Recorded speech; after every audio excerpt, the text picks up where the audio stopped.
Hi guys, how are we? Konsokijo here. Hope you've been well. It's been a minute. I've been here. I've been done a video. I didn't do a video last week, but here I am now. So hope you've been well. Those are thunderstorms. It's actually raining outside, yeah, this is gonna be hopefully a quick one. So I had done a video, I think it must be the week before last, and the video was about unexpected experiences of immigrants in Australia. So some of the things that people go through when they first come to Australia, or I went through when I first came to Australia, and I didn't know about until I got here. So welcome again if it's your first time here. My name is Akonso Kijo, and this page is Inspire YG. It's actually an initiative as well, and I've got a Facebook page and an Instagram page going by the same title, Inspire YG. So please check it out, and if you can, just follow. Don't forget to subscribe here and also share with your networks. So I had done a part 1 of this video, so this is a part 2. Basically just an article that was talking about migrants to Australia experiences and their culture shock. So I said I had some couple of more points that I didn't address in the other video because I didn't want it to be too long. Now the other thing they mentioned that I could sort of resonate with was Uni Life is relaxed. Like what I found Uni Life was you were able to choose the days you want to go to uni. You didn't have to be at uni for 5 days of the week when school was in session, but you could actually choose. Like you could have 3 days of uni and then you could have 2 days off. And lectures are actually not compulsory to attend, but tutorials are. So you had to attend at least 80% of your tutorials, but lectures they were not compulsory. But for a person like myself who learn better with face-to-face, I made sure that I attended lectures. So for me, they were as compulsory as tutorials anyway. So I used to choose days that had my lectures and my tutorials together. So I would have cram them together. So normally I would have 3 days full on back to back to back for uni, and then I'll have 2 days off. So yeah. The other interesting thing is you could actually space out your classes. Like you could have a lecture in the morning and a tutorial in the afternoon, or you could have them together. Yeah, lectures used to be 1 hour and tutorials used to be 2 hours. So the other thing about uni that most people would find daunting, especially if public speaking is not your thing, was presentation. So I found that the Australian system or the education system normally puts so much emphasis on group work and also presentations.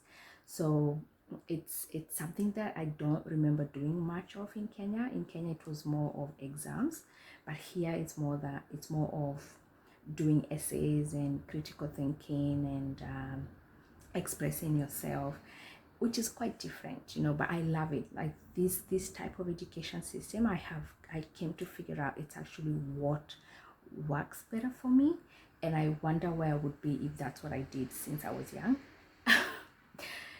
or growing up. But I mean, it's good to learn, and learn from both of those systems. I mean, 844 in the Australian education system. The other point I saw was, people smoking. I mean, it's not like people don't smoke in Kenya. That sounds ridiculous. It was more of the year that I came to Australia, Kenya had just banned public smoking, like smoking in public places or places where there are many people. So they sort of set up designated places where people could smoke. And it wasn't long after they had imposed that law and it was actually effective, then I moved here. And then I started seeing especially women pushing prams with babies smoking. And I mean, it's not like it's everybody's prerogative. I mean, when people are adults, they do what they want to do. It was just a bit something unusual for me to see, because I was thinking how I normally feel if I pass, if I come across someone or even just smell the passive smoke. And I used to wonder, what about that child? And I'm like, okay, this is interesting and it's different. The other thing that I witnessed myself, or someone mentioned in the article, was also about neighbors are often strangers. Oh, cars are mad loud. Yeah, they were talking about neighbors and normally strangers, and it's more of the other point that people were talking about was neighbors are actually like strangers, where you know someone said in the article the neighbors should be there for one another. And this lady was talking about how in Melbourne, when she first moved there from which country, I think it was Malaysia, that there was no connection with neighbors. And she was also saying that the doors of their gates were closed, and then she was saying that you almost have to like make an appointment to go and see your neighbor or go and see your friend. And yeah, this was also a bit unusual because especially coming from Kenya, and I think this could even apply to the whole of Africa. If your friend is nearby your hood or your neighborhood or your town, they'll call you, and especially if it's a weekend, they'll just pop up. You had not planned, they just pop up.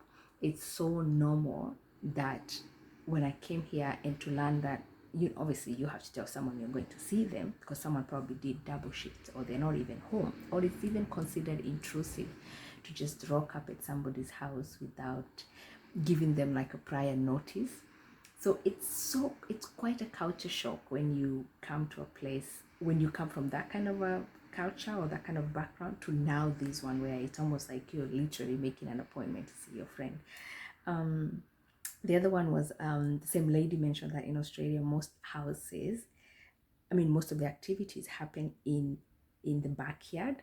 And then she was talking about in Malaysia, most of the activities happen in the front yard, which is very funny because it's the same thing with Kenya. A lot of houses, the way they will be set up, if you go to a party, if you go to somebody's house, most of the time you'll find they probably have like maybe clothing line at the back or chicken, I don't know, kitchen garden, but things will probably happen at the front. Things will probably happen in the front yard more as opposed to the backyard. Yeah, tell me what's the situation in your culture, like in your country. Do people have parties at the front yard or in the backyard? It would be nice to know the difference. The other one was sick leave, or the same lady spoke about, no, a gentleman from Ghana mentioned about the idea of taking a sick leave or compassionate leave, which is what you take.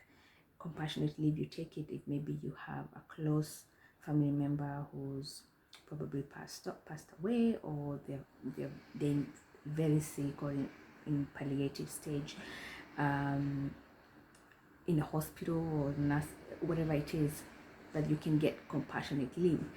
You can also get sick leave. If you're sick, you can actually be paid on the day you don't go to work. And he was saying that you don't turn up to work in Ghana, you were jobless. Which is pretty much the situation in Kenya too. You just don't call your boss and say you must be in hospital, like with your legs up, to not turn up to work and still keep your job. But it's interesting to see that kind of difference in the culture, but also in the institution, like in the system, in the workplaces. There's also a point about it's easy to get jobs in health industry and hospitality. He was talking about how also, like I know in Australia people talk about the still unemployment issues and things like that, but I still find a lot of job opportunities here as opposed to back home. And he said the same thing about Ghana, how like even young people, they graduate and it's so hard for them to actually find, especially blue collar jobs. It's both, even white collar jobs. It's hard to find jobs. But here, if you really are looking, especially in hospitality and health industry, there's always opportunities for work. There was also an interesting statement that a lady from America said in that article. She said that in America, you live to work, but in Australia, people work to live. And I thought, I'm still literally deciphering that statement. In America, you live to work. In Australia, you work to live. And it's like, I have to admit, like, I mean, my experience in Australia, you definitely have to work to live. Just life is very expensive. The quality of life is good, but just as much as the quality of life is good, the cost of living is very high. So basically, you really have to have a job or two to survive. Yeah, so really, I found this article really interesting. Yeah, I found that article really interesting, and I think I mentioned about all the other things that I found interesting in my last video, so please check it out. Um, and um, and yeah, just my opinion so far is, Australia definitely has so many opportunities, and if you're really willing to learn about like a different culture or different people, you can meet a person, I think, from every part of the world in Australia. It's just a nice place to be able to learn more about life and more about other cultures and diversity, and people from different backgrounds with different belief system and way of being and living. So yeah, let me know down below what are some of the things that you've seen in Australia that you reckon will be different from your country.